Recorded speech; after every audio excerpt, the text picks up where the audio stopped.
L'école des femmes, c'est une pièce féministe? Je pense que oui. Je pense que c'est une pièce qui questionne les hommes.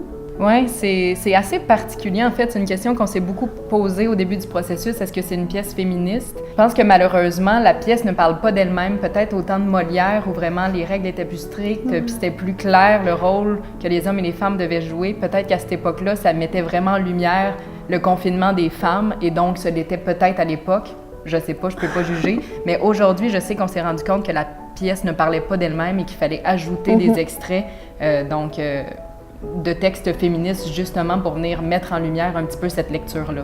Moi, mon personnage dans la pièce de Molière, c'est Alain.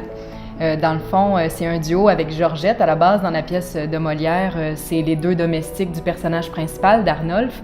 Et là, dans la version d'Olivier Chouanière, il y a une petite adaptation, en fait. C'est deux personnages qui ont beaucoup de digressions, en fait, qui vont sortir même de l'alexandrin du texte de Molière pour s'adresser directement au public, remettre en question un petit peu les plans d'Arnolphe et son discours. Donc, dans la production, je fais la conception d'éclairage et selon moi, l'éclairage va beaucoup servir à comprendre l'univers, de comprendre le rôle d'Alain Georgette surtout, comprendre qu'on n'est plus dans une comédie du tout, qu'on rentre dans une tragédie, fait que ça va être de s'amuser là-dedans, de passer de la réalité à une autre réalité en s'amusant avec les lumières.